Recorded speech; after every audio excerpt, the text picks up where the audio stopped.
You are on the brink. You are on the brink. You are on the brink. Warning. Warning. Proceed at your own risk. We are now entering the underground. The algorithm has no power here. Your eyes and ears are vulnerable. Prolonged exposure may cause psychological damage. If you experience symptoms, return to the surface at once. Welcome to the Brink Film Club.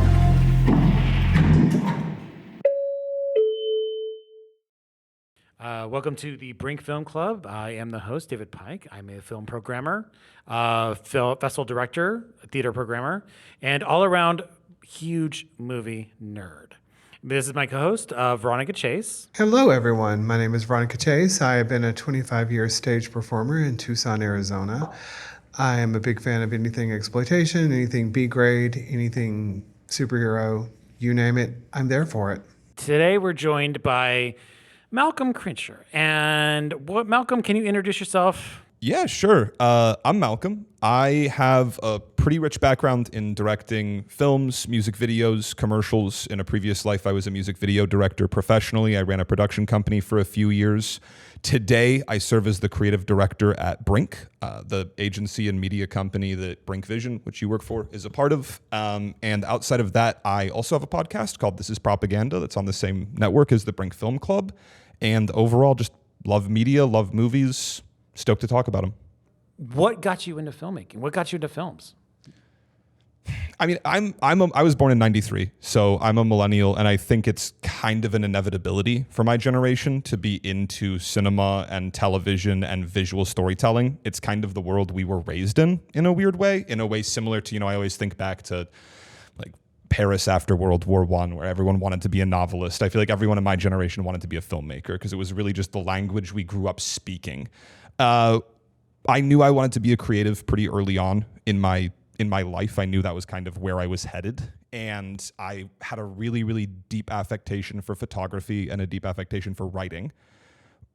Later in high school, it kind of just started making sense that those two things would blend and merge. I kind of fell in with a group of people who were all really interested and excited by film. And I started, going from loving movies like Donnie Darko and Fight Club to sort of starting to scratch deeper and deeper and deeper. And then when it came time to decide a major, it's kind of between philosophy and film, and I ended up going with film. And then, I always talk a lot about anyone who goes to film school or anyone who embarks on the process of filmmaking, it would be weird to not love films when you start, but then there's this second love phase of, do you love making them? You might love them, but do you love making them? Because it's different. And I know lots of people in the industry now who don't really like movies, but love making movies. And I know lots of people who start trying to make movies and don't love that. They just love cinema.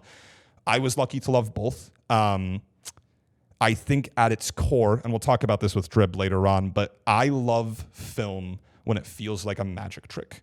And I loved making movies when it felt like I was getting away with something I shouldn't with my friends. I loved stealing a shot we didn't have a permit for. I loved shooting at the airport when it wasn't allowed.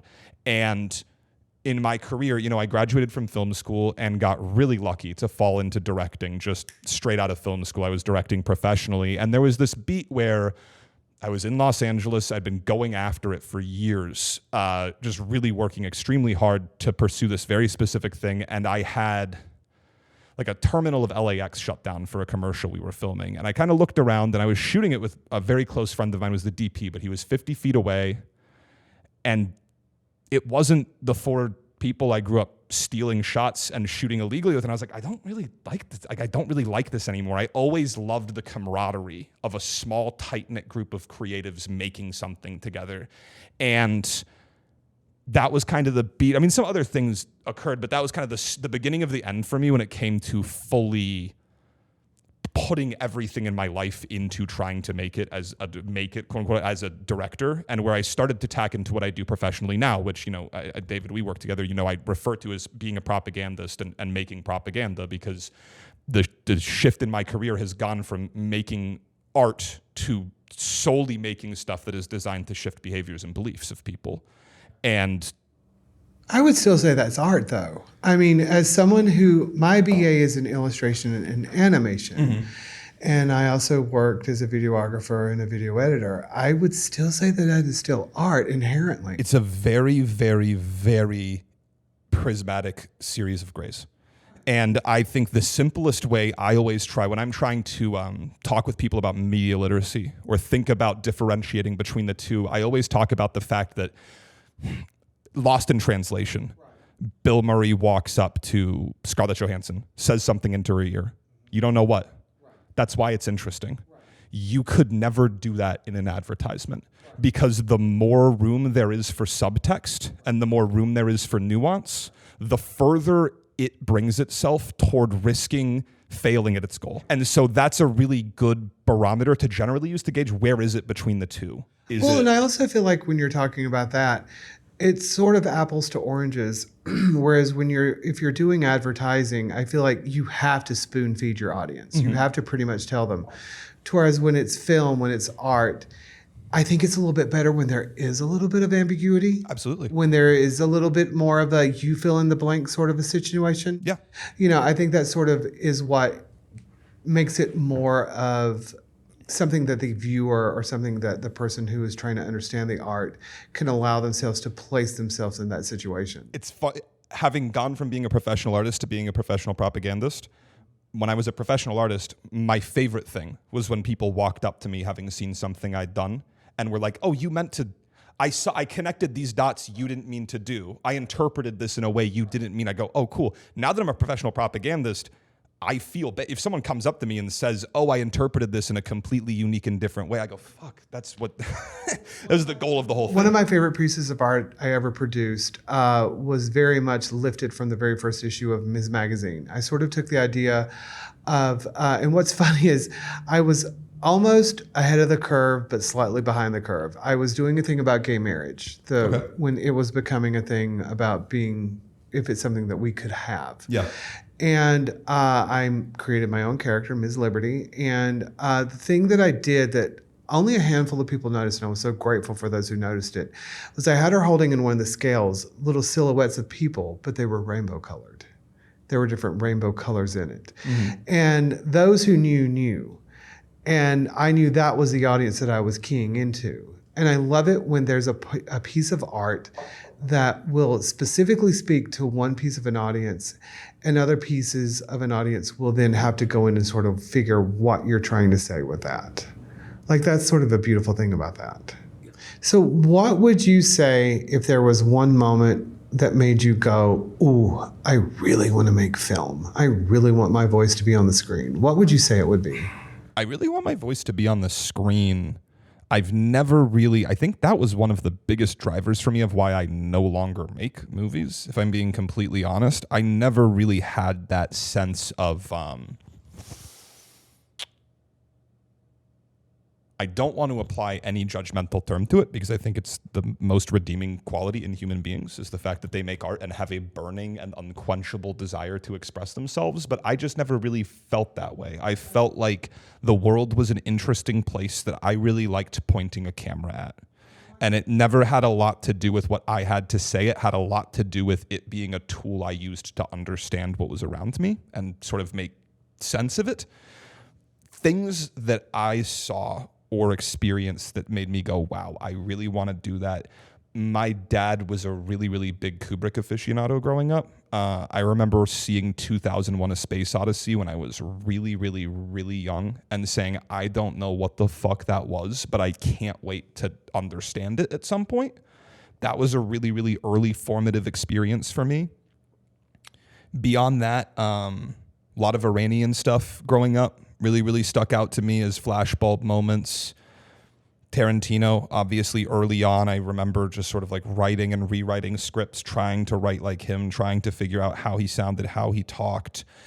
I think at the end of the day, the thing that has always really, really fascinated me about cinema as a medium is that the one thing it has going for it that nothing else does is that it's as close as we can get to capturing reality. If I hit record, I could go outside of this building and record on my iPhone, walk back 30 minutes later, turn it off. That's about as close as we can get to seeing the world at a time and place where we did not exist. It's more of a real-time way of holding a mirror up to society. Yeah, and I just think that has ceaselessly fascinated me. And most of the movies that really, really, for me, stand out as the big ones, the ones that I watch over and over and come back to over and over, are ultimately scratching at that and asking what is reality, what isn't reality, what's more interesting. And it's also kind of, when you look at American cinema, certainly what makes it so interesting, because we're kind of stuck in this permanent death match between American cinema being really fundamentally disinterested in reality and much more interested in George Clooney and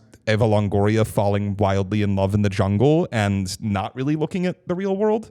And it's this constant fluctuation between the inherent reality of the medium, but what we really want, which is wish fulfillment and dreams. You moved away from filmmaking. Obviously, you're still creative, but what inspires you now? What is the thing that inspires you to be creative in other outlets? Gosh, I mean, my job, there's that classic adage of amateurs get inspired, professionals get to work. I think that everything, man. I mean, I think every day, everything around me inspires me. Places I actively go, nature, people watching, a lot of archives. I do a lot of digging through archival publications, archival photography. So, for the context of what I do now is I'm the creative director at a creative agency. So every day the challenge can be rebrand a major arts institution, figure out the best way to make Republican dads in Ohio feel like trans kids should have gender affirming care. It's every day is a completely different and a really unique and nuanced challenge. And the way I talk with my team about that is that, great creative ideas don't belong to you. They're kind of just out in the world, and you need to figure out the fishing hook and your fishing spot to go get them. And I love that every day the challenges for that are just so unique and weird and funky. Trying to figure out what the best font is for a ballet institution, all the way over to, what's the moment in this 8-minute movie that's going to make that Republican dad's head turn 180 degrees. Archives are huge for me. The news, like Far Side comics, weirdly, like newspaper comics I really like things I can see in one image and help recontextualize, I'm really big on. Yeah, I mean, as I get older, I'm a really, really big fan of just meditating for inspiration, like creativity and inspiration. It's a lot less of what it was when I made music videos and made short films, where it was trying to find the French New Wave movie no one had seen and then pretend like the shot wasn't from that. It's a lot less of hyper fixating on one given medium and just trying to soak and master everything inside of that. And it's a lot more of intercontextuality and weaving in kind of everything. But those are big ones. Archives, meditating, nature, fucking around, just joking, having fun with other creatives. That's always kind of been really central to my process, is having really, really close creative collaborators where the last thing we're doing is working on the project we're all working on, and then someone goes, oh, that's the thing we've been trying to solve for 4 weeks. We just solved it while we were not doing anything that had to do with the project. That's always been really close to how I like to work. I really love having a closely stitched group of creatives. I don't do well if you send me out, I've done it before. If you lock me in a hotel room to write a feature script, I'm going to come back in 2 weeks with nothing. Like, I can't do that solo journey thing. I really love.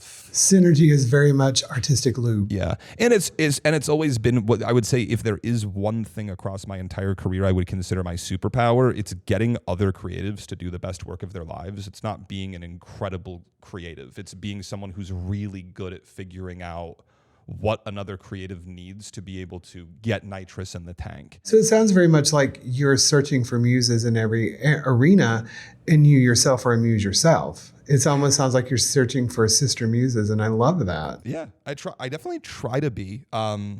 maybe a little bit more like, the Rocky training montages, the guy who's on the bike next to him. Yes. I think a little bit more of myself like that than a muse, but I like how sexy that sounds. It makes. I mean, they both are hand in hand. Yeah. Maybe They both that was are. I mean, Rocky's those muse. montages are there to inspire you. Yeah. Because, I mean, how many times have those montages over the decades been referenced in everything? People love Rocky. I mean, it's even to the point where they say, oh, it's time for a clothes montage. I mean, so, I mean, there's a reason it's there because it works, because it resonates, because we see it, we understand it. Yeah. One of the things that I was taught in school was what's the why? And when you hear someone speak about that, they're telling you their why. And that's impressive. I think what's the why sits pretty central at what I do. Right. Oh, absolutely. Sure. You're very clear and very resonant with what your why is. Yeah. I would say what's the why is kind of the guiding principality behind most of my current job, because it's taking and interpreting the needs of some patron, whether it's a client or a corporation or an NGO, and helping creatives understand the best possible track toward the best creative expression within that need. And a lot of that is just kind of being the person who says, hey, don't forget, this is why we're doing this. This is the motivation behind this. If you're feeling lost in the woods, here's the guiding light toward where to go. Well, I feel like that's at the core of being an artist. Mm-hmm. Absolutely. And just creativity in general, I would say, outside of even just being an artist. I would say if you're, I'm a big proponent on the fact that everyone is deeply, deeply creative. I don't really care what you do. I think people go insane when creativity is robbed from them. And I would be hard pressed to imagine that engineers shouldn't be asking what's the why. It's like blowing out someone's pilot light. There's nothing there to fuel it. Yeah.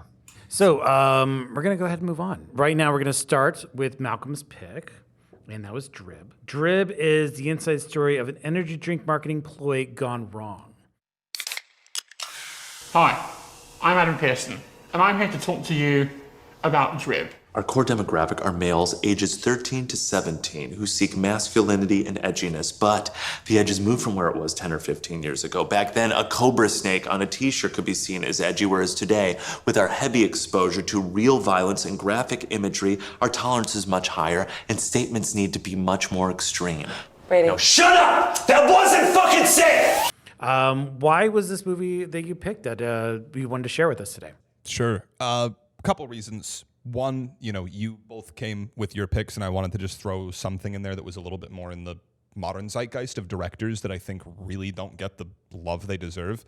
Thank God Christopher Borgli is now finally blowing up as much as he should have long ago. He just did Dream Scenario for A24 with Nicolas Cage, and he just got a new movie greenlit with like a very, very A-list cast. So he's finally getting, in my opinion, the accolades that are super overdue. Christopher Borgli, I came across in a film school with one of his really early shorts, Whateverist, which is about this DJ who makes a drug at his own home with his old, senile mom in the background. And it's very similar to this. From day one of his career, he was clearly super interested in what attracts me to cinema, which is what's real, what's not, how interesting is the very, very, very permeable space between those two, and how can I manipulate and hang as frequently as possible in this weird suspension field of the audience genuinely not knowing what is and is not real and what's occurring. Fast forward a few years, he had a pretty stellar music video commercial career, and he came out with Drib when I was living in Los Angeles and going through a lot of it came to me in the perfect time in my life, because I was really starting to wonder if what I was doing is what I wanted to be doing, and also actively moving into the exact world that this film is about. I hadn't seen this movie since probably 2019, and I rewatched it this weekend for this and was blown away about how much more relevant the agency environment has gotten of just people I interact with or situations I'm in. It's obviously ridiculously heightened and satirical, but it was fun to return to it and say this is even more just one of those movies where every time you come back, you kind of get something new. But I at the end of the day, something I find deeply fascinating about this movie that I don't think I've even seen done better in a super contemporary context is just that layering of adding more and more and more by the end of it, you're in like the 6th or 7th dimension of saying, is what is real here and what isn't? What is a manipulation by this filmmaker and this comedian and what isn't? Yeah, but I mean, was it really manipulation? I really dug really deep into this, and for what I found out, that it was actually really was based on something true, which I was like thinking it probably was not. As I dug deeper, I was like, okay. And they were like, is it Red Bull? And they were like going to call it something in the movie, but then Red Bull was like, we're going to sue you. Right. And then they decided to not do Red Bull, but call it something different. Right. But then this comedian was also a prankster. He did a lot of YouTube videos where he pretended to get hit and not really hit. But he was also friends with the filmmaker. Well, it's sort of a thing of where does the artist and where does the art sort of end? Where, So, yeah, there are 3 things that this movie does that I deeply fucking love. The first one is this permeable blood-brain barrier of fiction and nonfiction, which, I get it that it's all out there and documented. I'd encourage you to go dig deeper into all of Borgley's work prior to this. It's fascinating how deep he goes on you just don't fucking know. Like, he really does his footprint work on Wikipedia articles, web page. Like, it's fascinating how much he works, which brings me to my second thing I love about it, which is I would say outside of art, outside of everything, one of my 5 favorite things on the planet Earth is artists who dedicate their life to the bit. Like Andy Kaufman tier stuff absolutely. is so profoundly pleasing to me. And obviously this movie is very centrally unpacking and examining that as a character of what does that cost? Does that cost you intimacy? Does that cost you a genuine knowledge of self-actualization? It asks a lot of really cool philosophical questions about that reality. And then thirdly is the fact that it's about a world that I occupy. And move through, and am part of an agency where our entire goal is actively unpacking and questioning: can propaganda make the world better? Is this making our culture sick? Is this something that can actually help? And this movie asks a lot of those questions. Just the filmmaker has a lot of his movies on our short films on Vimeo. So anybody out there wants to check out his other stuff, tons of short films, played at Sundance, et cetera, et cetera. I deep dived into them. Really, really, really great stuff. Can't recommend A Place We Call Reality is my favorite short film of all time by this director, and I can't recommend that one highly enough. It's so awesome. And then also I noticed IMDb, it only has like 5 reviews. I mean, this is a movie that doesn't seem to be widely seen by a lot of people. And I was like kind of shocked by this as far as like what it was, how it was, who's in it. It's got a few notable people in there. That's why I picked it. Wow. That's why I picked it. I went and was going through I sorted my Letterboxd by like most viewed to just see what I could bring. And it was like the 4th least viewed thing I've ever watched out of like 2,000 movies I've watched on Letterboxd. And I was like, that's crazy that's why I picked it. I would also wonder, and I would also say this as someone who is not a fan of reality TV or anything. Honestly, the only reality TV that I've ever actually watched and enjoyed was the very first season of The Real World on MTV. I wonder if it's because it sort of gives that vibe, where it is very much, it's scripted, not scripted television, or in this case, movie. Mm-hmm. I personally enjoyed it, and hearing you sort of speak more about it, it gives me a little bit of a better understanding and a different view of it. Being a performer myself, being a drag queen myself, sure. It's all about elevating and changing the perception of your audience. Yep. It's all about sort of taking a moment and twisting it to the nth degree so that you really get people to pay attention to what you're saying. And as that goes, I truly appreciate what they were doing. And Amir, correct? Amir was his name? Yeah. Yes, Amir. What I liked about him as a character was the fact that he was someone who basically said, I am inspired by Andy Kaufman. I am that person now who wants to literally go, well, how ridiculous would this be if fill in the blank? And I love that about someone who will do that, because it's someone who is dedicated to getting a message out, and it's someone who is messaged to taking their craft to a different level. So it's not just Hollywood slickly produced. It's something that's coming from their voice. It's something that they're trying to get across to the audience. And I think that's what sort of intrigued me about the movie, because I'll be honest, at the very beginning, I was like, I'm not sure about this, because it's not in my wheelhouse.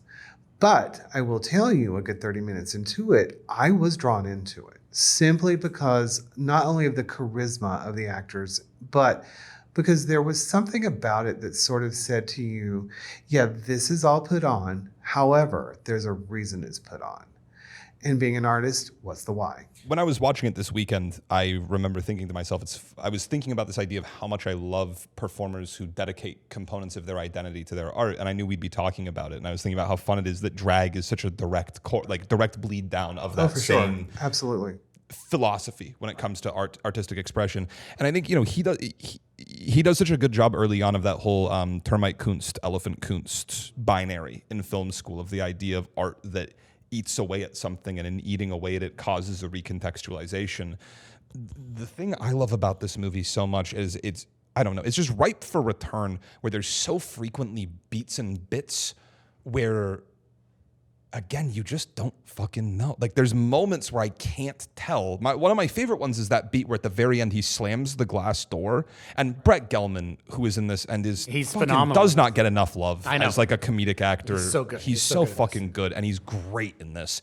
And that beat where he freaks out and is like, that wasn't fucking safe, and then it just jump cuts, and it's like, that's him reacting to the film that's being made and like an unsafe stunt that's happening. And you don't know if Brett Gelman knew the project and was like, I'm gonna lean in, this is a moment where I can lean in as a performer, or if that's him genuinely being like, yo, that's not fucking stunt glass, dude, you guys need to get it together, you've been fucking around for 30 days of production, you can't break real fucking glass on a set. And like, that's to me this movie at its most genius, where you just don't, You're not sure what was meant and what was not meant. You just don't know, and you're on the premise of the film, you don't know. The premise of the movie, you're like, okay, well, did this really happen? And then they start layering, like, the actor's fucking with the director's fucking with people in the film. It's just so, it feels like I'm getting a brain massage when I watch it. It's so nice. It very much, the whole time I was watching it, it very much made me think this is very much the child or the grandchild or the great-grandchild, however you would like to phrase it, of This Is Spinal Tap. Sure.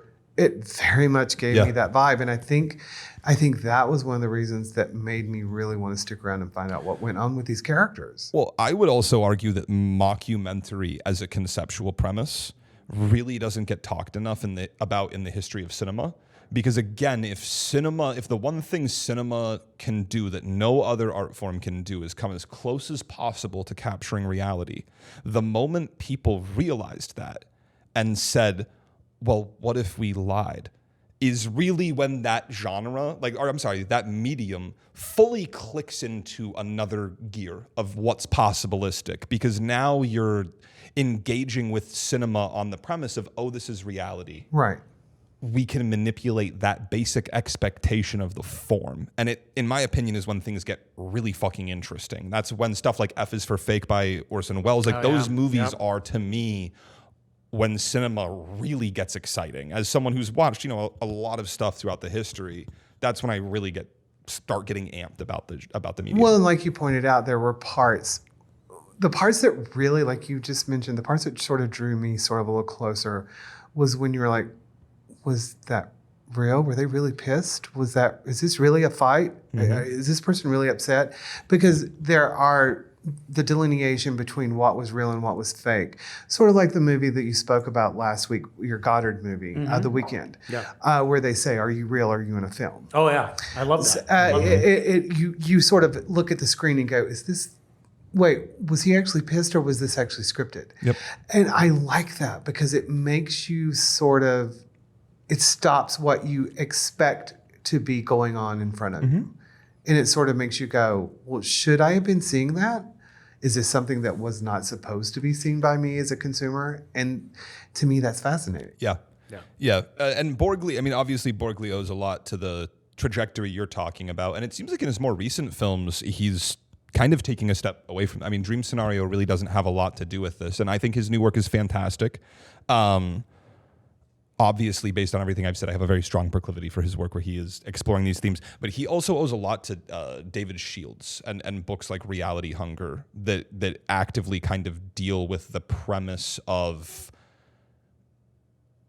intercontextuality and collage within where we are as consumers of culture and media today. Our media savvy has become so incredibly advanced that if I show you a still frame of a horror film from 1940, you are taken on a superhighway in terms of the information that you're immediately clicked into within that genre, and that ability to sample, recontextualize, add motif, play within those spaces when it comes to fiction and nonfiction and also genres, just very powerful. And it's something that I think Borgley is really, really a master of, even with his more recent stuff like Dream Scenario.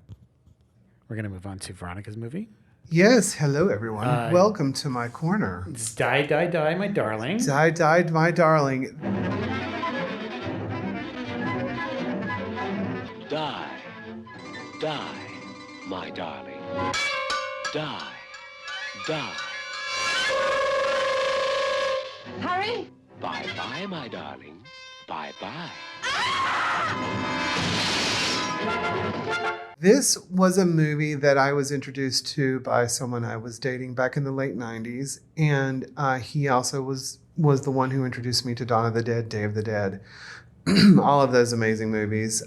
This is from an amazing genre that is called hexploitation. And basically what hexploitation is, it still is going on today. As David pointed out to me, there's a movie called Hereditary, which I need to see, which is Great a perfect example of a current movie that still uses this. And basically what it is actresses of a certain age. One of the most popular or one of the most known examples of this would have been Whatever Happened to Baby Jane. Joan Crawford, Betty Davis. And so what it is it's basically, it's women who were at the top of their game at some point and who unfortunately in our society, once a woman reaches a certain age, she's invisible, she's no longer viable.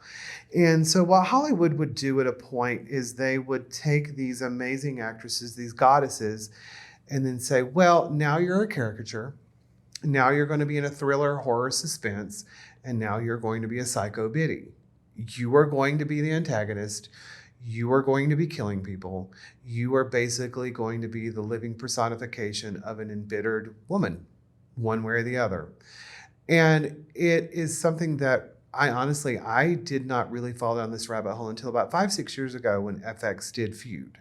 It was Brian Murphy's. It was Joan Crawford and Betty Davis. And basically what it was it started as the point of view from where they were making Whatever Happened to Baby Jane. And then it sort of followed their lives after, sort of how their lives ended years after. And so because of that, I sort of went on a search for movies like this. And I didn't realize that there were so many movies that I had already been acquainted with throughout my life. Basically, if it's a woman who's 35 and older, who is in any way an antagonist, in any way a villain, who was once a golden goddess of the screen, it was hexploitation or psycho biddy. And it just, as a drag queen, as someone who shows a caricature of a female, who shows an overly sort of done version of femininity, it speaks to me on just a basic core level. Oh, yeah. It's something that I go, oh yeah, I love it. She's psycho, she's horrible, but I love her.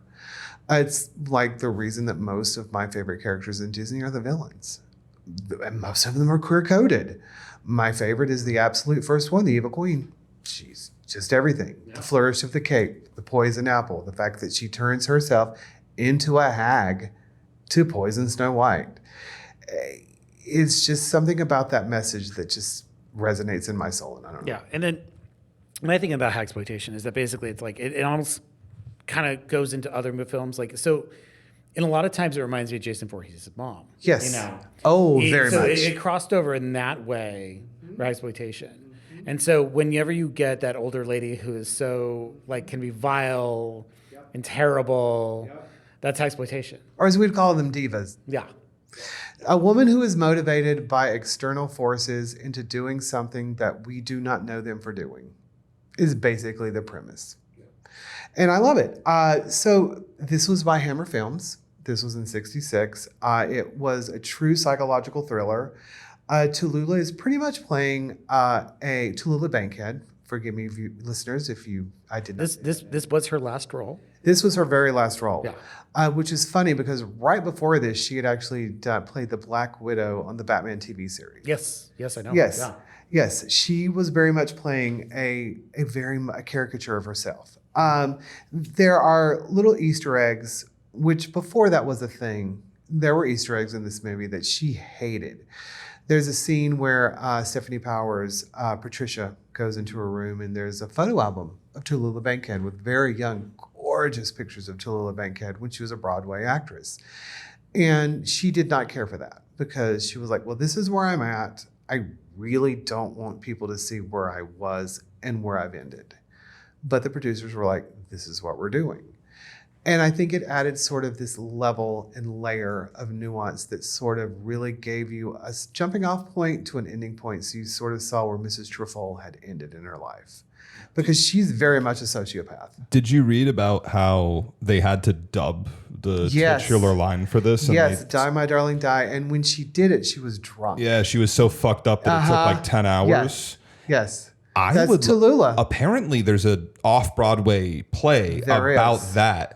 I would love to see that as a hexploitation movie. Like as a self-aware hexploitation film about an actor who's past her prime and has been relegated to this corner and then is just in like it feels like a very fun recontextualization of this genre to have it be like the world is the horror. If you're stuck, you'd be like kind of like a Barbarian sound studio type vibe where it's like she's trapped in this fucking space, just having to loop the same line of dialogue over and over and over. I'd love to see a film. Well, it's funny being a drag queen. It's being a drag queen of a certain age. It is very much sort of akin to that because this industry that I'm in, it's all about the 20 and 30-year-olds. Sure. And I'm mid 50s. So it's very much like sort of that thing of you either learn to die the hero or you see yourself become the villain. That's an interesting irony, I guess I've never really thought about with drag, where through co-opting the female form as a performer, you intrinsically fall under the male gaze. You really do. You not only do you fall under the male gaze, but you realize that you suddenly, as a man, interpreting females through this character, are now being held to the same subjugation that women are held to. And also probably contributing to, I mean, there's also probably a really interesting process there as a creative and as someone who's expressing themselves where it's also like, am I contributing to and exacerbating this visualization of the female form? Well, to that point, it's something that I actually had a conversation with a friend at work today. The things that through my life were a detriment, when I'm in drag are a superpower. The fact that I'm feminine, the fact that I'm very knowledgeable in sort of things that people call nerdish or very cliquish, are superpowers. The things that society, as I was growing up, were things that they would mock me or tell me that I was less than because of. Yeah. The moment that face goes on, the moment that spotlight hits me, the audience worships you for it. It's interesting. That's awesome. The juxtaposition is so interesting. Yeah, I mean, we've already said it's something I'm a sucker for. The idea of taking your identity and making it a core part of your art really infinitely fascinates me. Well, as someone who is obsessed with superheroes, Wonder Woman in particular, it very much, for me, my drag, I'm Diana Prince. Veronica Chase is Wonder Woman. So it's very much dialing into that part of you that is that strength, that is that heroine, that is that person who is like, oh, sweetie, you can't touch me. No matter what you say, you don't touch me where I'm at. It is a thing that is very empowering. It's a thing that has very much given my life a different direction, a different trajectory, a different way of looking at myself, to the point that I don't care what people think about me. And I love that. It's amazing. That's awesome. Yeah. When it comes to this hexploitation subgenre, if we could call it a genre, I mean, I suppose it's we a can. subgenre. Yeah. It's a subgenre. Just like gunsploitation. Yeah. Like, Where does this film fall? This film would fall on more of the mediocre ventures into this world. The tone is very uneven.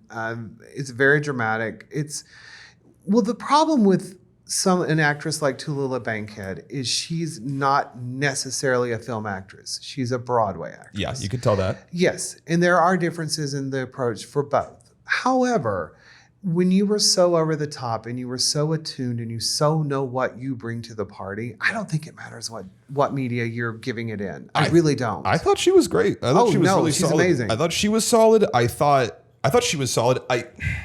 I hate to say this as like a film lover. Movies from the 60s as a block Right. generally aren't my favorites. Like there's not a lot fair. that rank on like my That's top fair. 100 from that That's decade. fair. It reminds me a lot of like a Sam Peckinpah movie or something in terms of just some of the moments. That might just be because it's British people in a house and Right. it's spooky, scary. Right. But the moment where that guy goes downstairs and takes the block of cheese. Yes. And just cuts a fat slice of cheese and is just eating it and Right. thinking about how he's going to get it over on this woman. Right. There were moments where I was like, this is kind of an interesting meditation on class within a British class structure.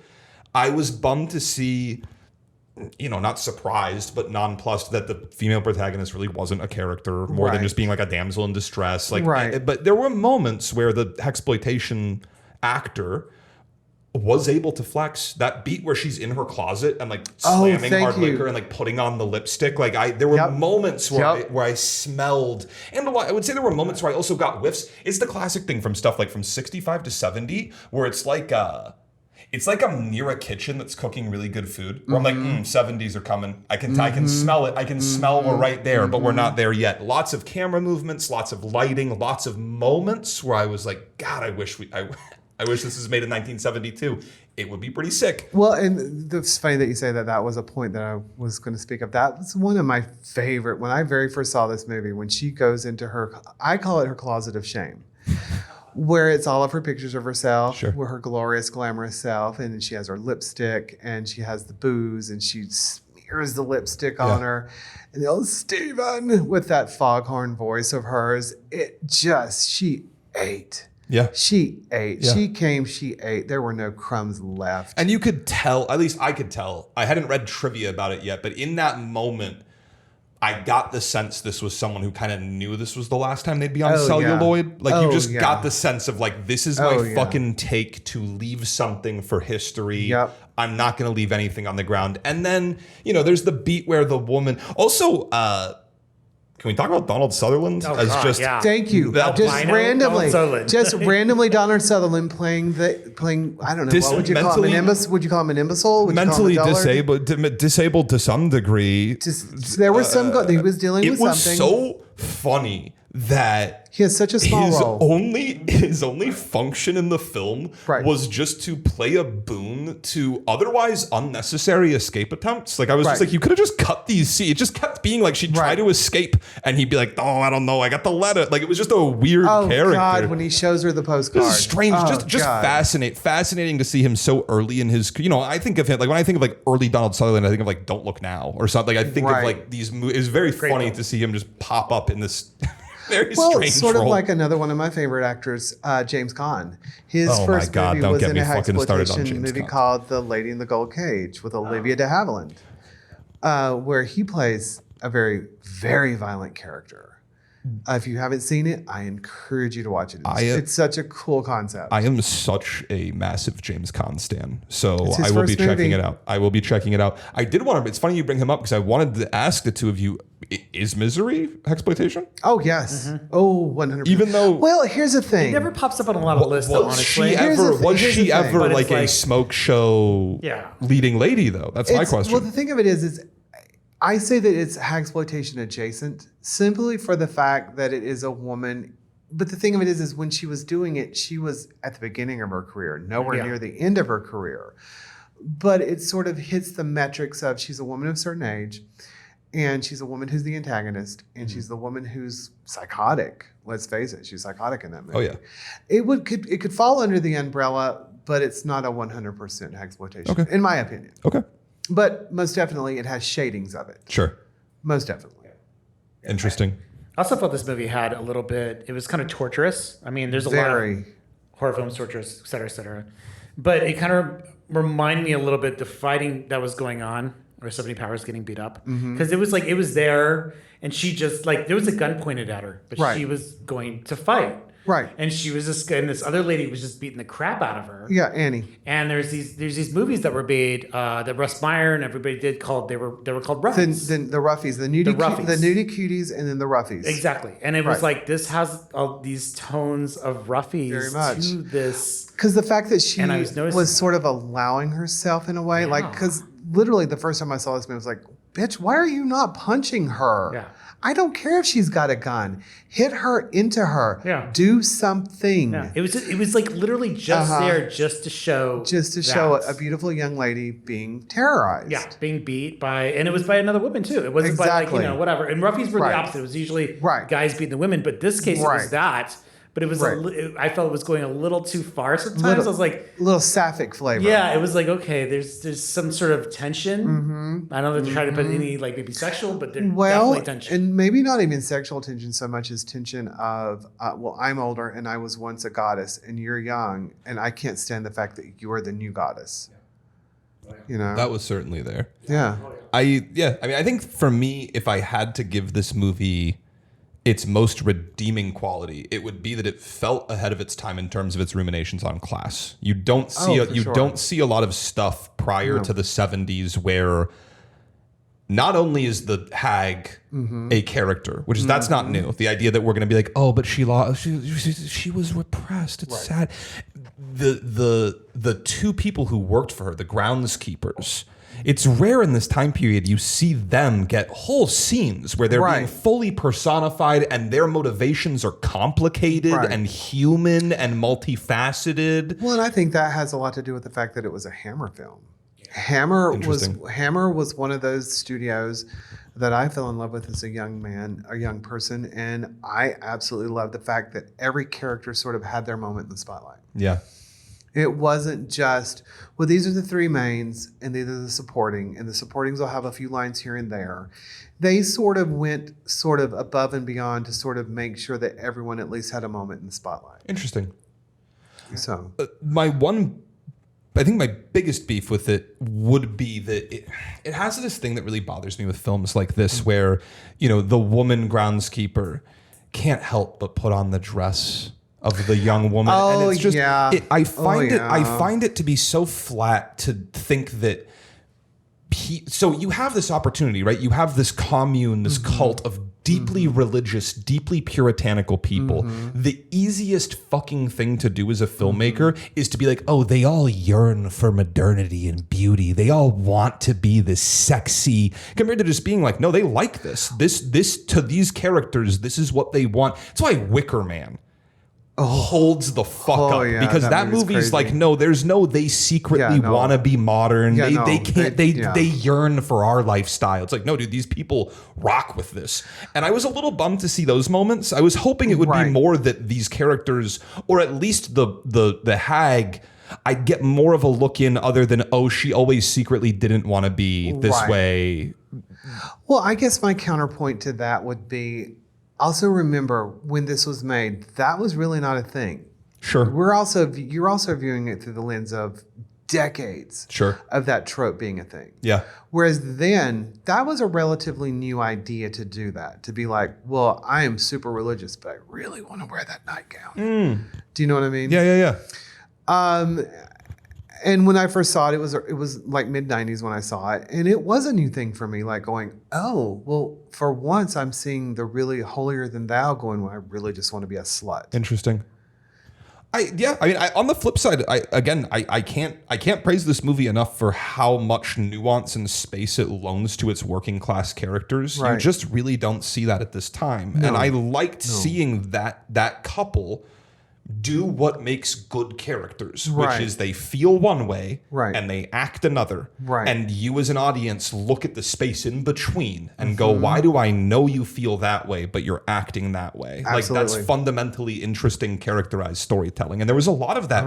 I would argue more of that with those two characters than the protagonist or antagonist. Like, for sure. Which was cool. It was really engaging. Well, and for the gentle listener who does not know a lot about this movie, let me just give you just a tiny little synopsis, just so you're not completely confused. Patricia Carroll, who is played by Stephanie Powers, this happened a couple years before she became the girl from U.N.C.L.E., a great series.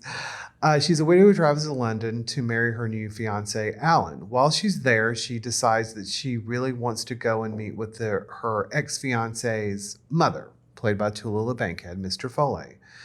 Upon her arrival, she realizes that over the years, Mrs. Trefoil has basically, through grief, has become a sociopath.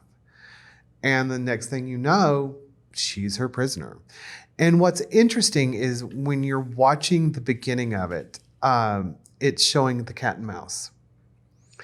The cat chasing the mouse. And it's very much sort of a this is what to expect to see. Even to the point of at the end where the mouse gets away. Do you know? It was kind of interesting how they did that. Great opening I really titles. loved how they did that. Yeah.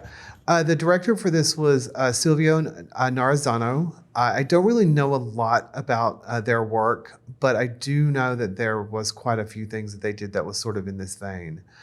David Sutherland, obviously, we spoke about. He played amazingly this sort of lower IQ'd individual who was sort of a one-note character in a lot of ways, unfortunately. But it's Donald Sutherland. So it's something about the way he brought a one-note character to life. It still made you want to know a little bit more about him. Are you ever mad to see him in a movie? Like, Never. It's always a welcome Never. addition. Well, anything when you see a Sutherland, period. Yeah. Do you ever not want to look at it? I know I'm the same way. What I love is that she was such an ultra-conservative Christian to the point that she had an issue with the pastor at the church. That was fun. That was a fun piece of characterization. When you think you're holier than the pastor, I love that journey for her. Can I tell you? You spoke about it earlier, about the lipstick scene. That's my favorite scene. And as a drag queen, as a gay man, to see your divas going to that nth degree of not only chewing up the scenery, but being all that, going through it, giving it to the children. The fact that she smears that red lipstick all over her lips. She drinks that drink. And throughout the whole movie, how anything red, the devil's color. Yeah. To the fact that when Patricia comes down. Did you notice at the very end? Yes. When she died? Yes. What she had. Yes. And I was that's yes. telling. Oh, yes. Fantastic. She had red draped on her when she died. Yep. Fantastic mise en scène across the board. Just a lot of really strong color palettes in this that were nice, great to see on the whatever film they shot it on. Just really popped. The scenes when they're down where where Annie finds her husband after Mr. Truffaut kills him, when you see the shot of the wall and the door and it's all in blues and purples. Not only was it cool because it sort of signified, it sort of tells you that this was from the 60s because those sort of psychedelia colors were the thing in movie producing then. But it gives you that mishmash of colors, which sort of as an artist, I see that as a mishmash of emotions slammed against that wall. Totally. And the fact that the caretaker that she killed, it shows him, you see his eyes sort of flutter as the water is hitting his face, and he's George Romero blue-gray. Yep. Oh my God. Yeah. Great use of color. Amazing. Great use of color across the board. Yeah. It was based on a novel called Nightmare by Anne Blaisdell. And the critical reception of it, which is really funny, it's one of those things that I feel like it garners attention and it garners love as it ages. I feel like as it came out, the critics were not the kindest to it. It's one of those things that unfortunately, much like Bette Davis, they're like, oh, sorry, this is your last note kind of thing. But I feel like it's one of those movies that if you go into it without any really expectation of what to expect, I feel that it's a really good ride. And one thing I want to add before we move on is that it was written by the writer Richard Matheson. Yes. And he wrote such classics as Jaws 3D, Let's go. Omega Man, and the Night Stalker films, which I'm a huge Night Stalker fan. Oh, nice. Kolchak, the Night Stalker? Yeah, Kolchak. Yes. Yeah. He wrote both movies, made for TV movies. See, now I did not know that. I know. I did not I know was that. like, wow, he is apparently a good horror sci-fi writer in a way. You know, you find your lane and you stick with it and you just run with it. And even some B movie stuff that I still like. Jaws 3D is a terrible movie. It's a horrible movie. But I like it. It's one of those movies that is so bad. It's like, okay, I'll watch it. Why not? And the Night Stalker ones obviously are really good. No matter what, I'll watch those. Oh, yeah. Those are great. That Mega show is Man, something I things can like go that, back to anytime. Oh yeah, and he just, it's just.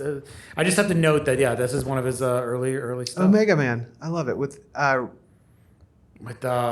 Charlton Heston, right? Charlton Heston. Yeah. Oh my God, I was Yeah. going to say Richard. Jesus. I would also be remiss to not shout out. I felt like the second act twist of the reveal being that the son killed himself was really ahead of its time and like powerful, like an emotionally powerful beat in that film that just felt bold for them to do at the time period and felt like a strong moment of writing for an opportunity for the antagonist to maybe process some of this and turn in a different direction and chooses not to, that I thought was really cool. Well, and also when Patricia sort of dog piles on top of that and says, well, not only did your son kill himself, but we had sex. He was not a virgin, because she was obsessed with, well, at least he was pure. He'll go into heaven being pure. Like, girl, anyone in this world who has reached puberty is not a virgin. Let's just be honest.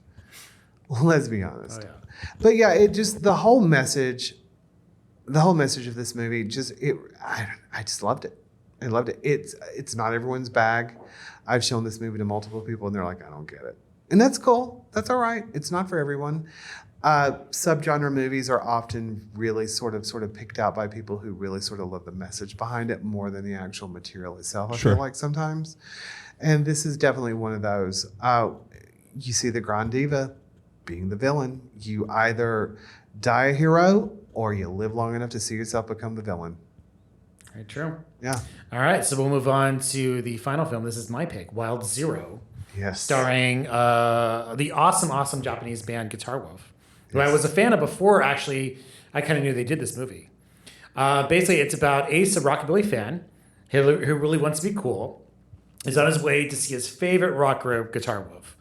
When a strange thing occurs, aliens invade the Earth, and people start returning to life as flesh-eating zombies. The rest is just amazing. Crazy storylines, a lot of flames, a lot of flames actually. They could know, there's a drinking game going around the flames in this thing. There's a lot of flames. Yeah. Even in that the robbery, right? There's a fireball for no apparent reason. It's very much, very much sort of a Plan 9 from outer space vibe. Oh, it is. Oh, yeah. Even the microphone he sings in has flames coming out of the microphone. Yep.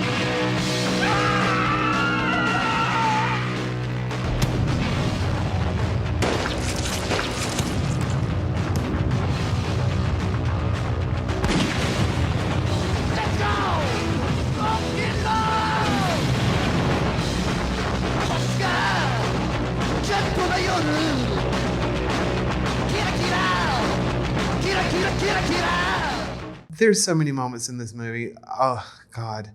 Tom Medford turned me on to Phantom of the Paradise. I've watched that 5 times now. You turned me on to this movie. In the first day, I watched it twice. It's one of those movies, I will be honest, in the very beginning, I was like, I don't understand this. This is a bit all over the place. It seemed a bit Tarantino-ish with the way it was chopping from thing to thing to thing to thing to thing. But once it sort of grounded itself, probably about the first 10 minutes, after the first 10 minutes, I was like, oh, I get it. And then when the zombies came on, because I'm a zombie fan, I was really like, yes, oh God, yes, please. It was, and what I loved was how the band was very much, it was Guitar Wolf, a drummer wolf, bass wolf, am I saying? Okay, Bass wolf, thank you.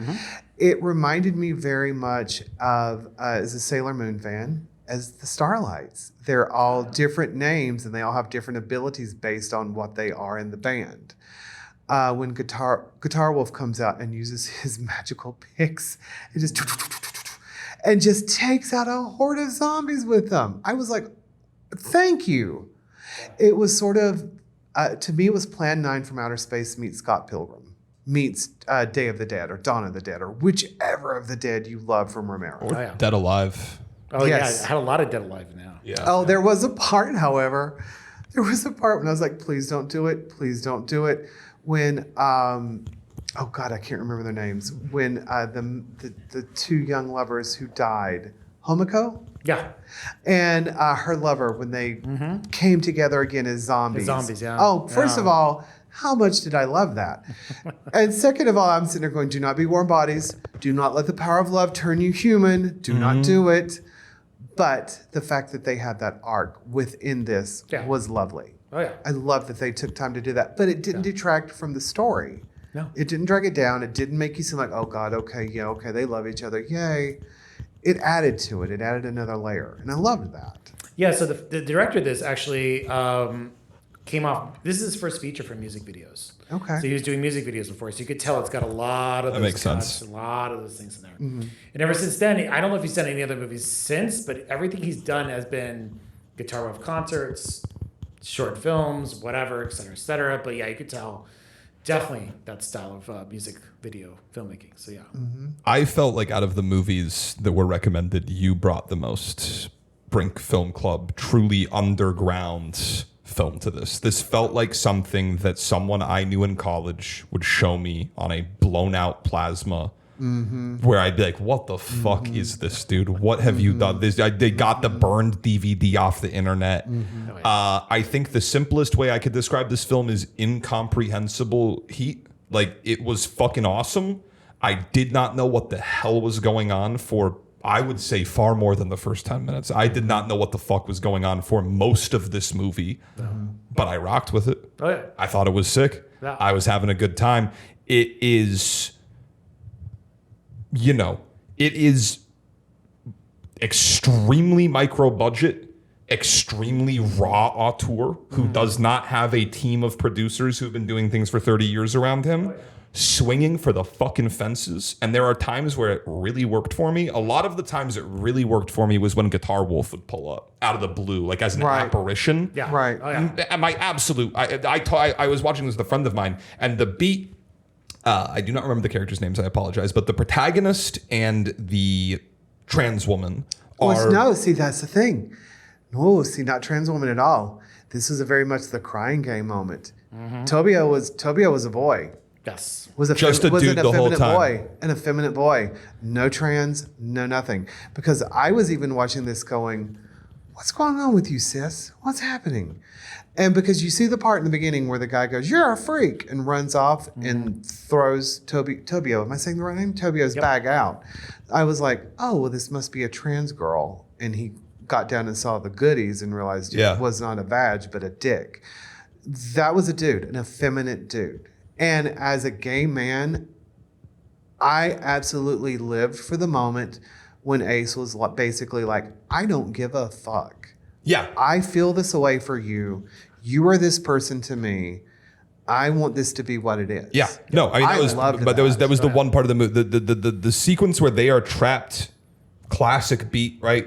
Zombies knocking on the doors. Yeah. He goes in for a kiss. Right. We get a Pulp Fiction-esque dick reveal. Yep. Prior, I want to rewind. He goes in for a kiss and is like, I've found Christ, which was not a B story in this movie at all. No, the dude just suddenly goes, I've struggled with faith my whole life. I have found God. Goes in, gets a Pulp Fiction dick reveal. And then is just like, God is dead. Yeah. There is no God. Yeah, because honestly, any one of you, if you had met someone that you thought was a lovely lady, I'm assuming you enjoyed the company of ladies. If not, forgive me. If you found out that lady had a schlong and not a vagina, that would be very putting off. I'd be guitar wolfing, brother. I'd be guitar wolf mode. Love knows no boundaries of geography or gender. God bless you for that. Unfortunately, I grew up in a time where that wasn't the norm. Of course. So to see that not only are younger people and newer audiences and newer movie producers and newer artists are saying, it doesn't matter. Yeah.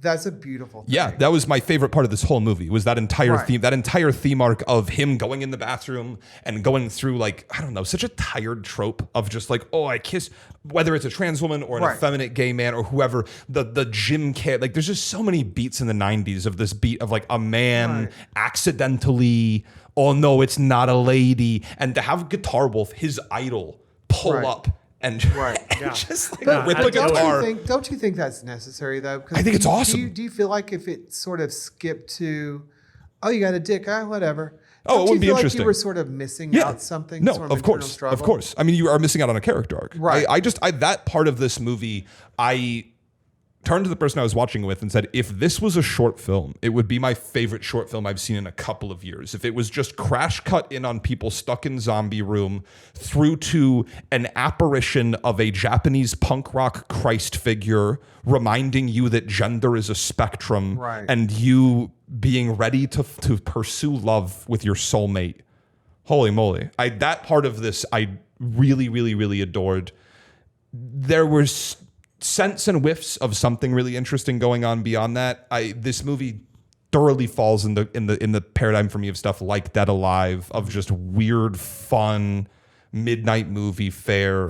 But if that's your bag, this is essential cinema. Yeah. For sure. Well, and I also think that, to expound upon what you said, I think this is the kind of movie that is perfect for an audience who is pretty much like, it is what it is. Life is what it's like, Sure. And I got to tell you, David, this was honestly next to Phantom in the Paradise. This was that movie that I'm like, ooh. I'm glad that every episode so far you're actually pleasantly surprised at what is being picked. Yeah. Well, and I'm the perfect audience member for a movie. Yeah. Because we've had this conversation before. I'm that person who will look at Wonder Woman and go, yeah, but I liked it for this. I'm the perfect audience member because I will suspend disbelief. Yeah. I will lean in and go, okay, what are you trying to tell me? It's important. What were the aliens?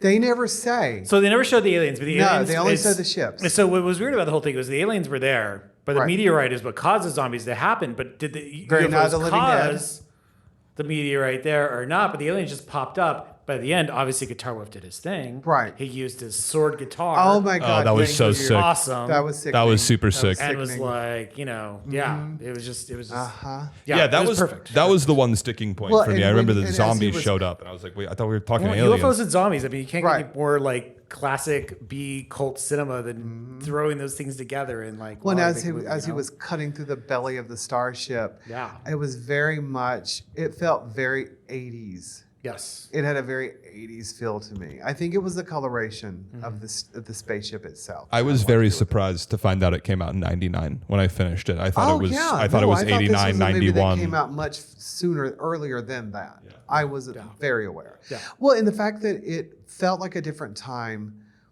but I don't feel like they meant it to feel like a different time.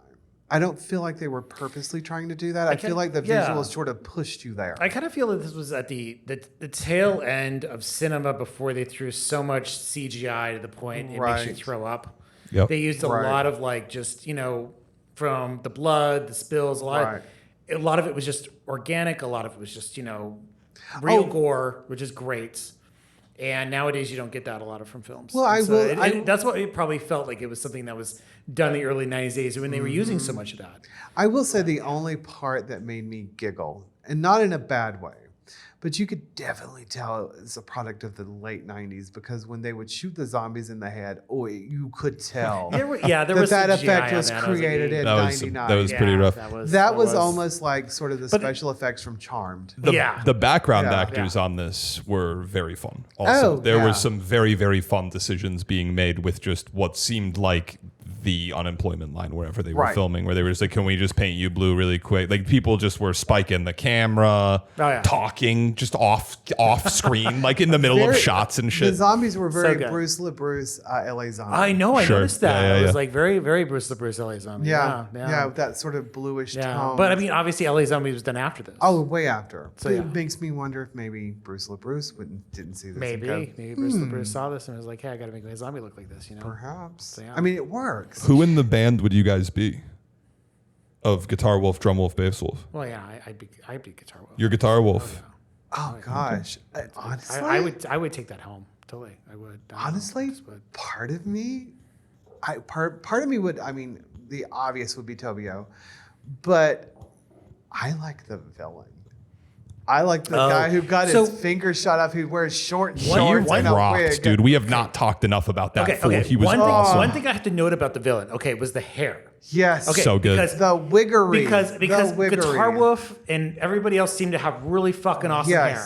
And he has this really had the controlled worst little hair. bowl cut. And so at that point, it's like, okay, he has such bad hair. Is he the villain? And yes, he was the villain. Yes, he was the Because villain. they gave the villain the worst hair. Well, can I Best tell you outfit, And then though. obviously it was a wig. But I'm just saying, Yes. But yeah. Well, and the short shorts. Yeah. Who wears short shorts?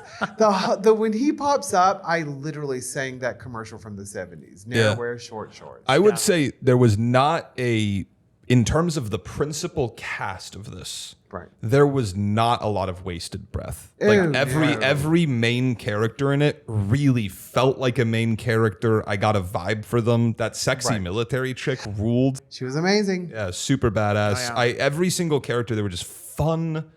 Just fun, strange characterizations and decisions being made that felt intrinsically interesting. And then again, if I could, the most simply I could define this movie as just incomprehensibly heat. Like I Yeah. didn't get it, but I fucking loved it. It's one of those movies that, like you and I both said in the beginning, you're like, what the actual fuck? Yeah, I literally put my pipe down because I do enjoy the weed and said, maybe I've smoked a bit much. Maybe I should watch this and not smoke anymore. But the funny thing is, it's one of those movies, the more that you lean into it, the more that you just suspend everything and just go for the ride, you get it. I put it on very opposite character. I put it on and said, I don't understand this. I'm gonna get high. Maybe it'll make sense. And it made less sense. I got stoned and was like, I'm more confused than I was beforehand. But yeah, great stuff regardless. Yeah. Perfect choice, David. It's literally in my top 20. Well, Yeah. Yeah. Great. All right. Thank you for being Yes. here, Malcolm. Sure. Yes, Malcolm. Thank you for joining us. Yeah. It's been a pleasure speaking to you. I love your viewpoint. Thank you. Happy to be here. If you want to hear more, my main podcast is This Is Propaganda. You can just find me at Malcolm Critcher on all of the apps, Instagram, X, whatever new hellscape they roll out, I will be on there. Follow along on the journey. Thank you for having me, both of you. I appreciate it. Thank you. Yeah, and thank you. I am Veronica Chase. I'm the co-host here. If you want to find me on socials under Veronica Chase. I am the hostess at the Screening Room. Very blessed to be the hostess at the Screening Room. Come see us there. We have amazing events and movies going on. And my amazing host, David Pike. Thank you. Thank you. And we are signing off. Goodbye, everybody. Goodbye. Take it easy.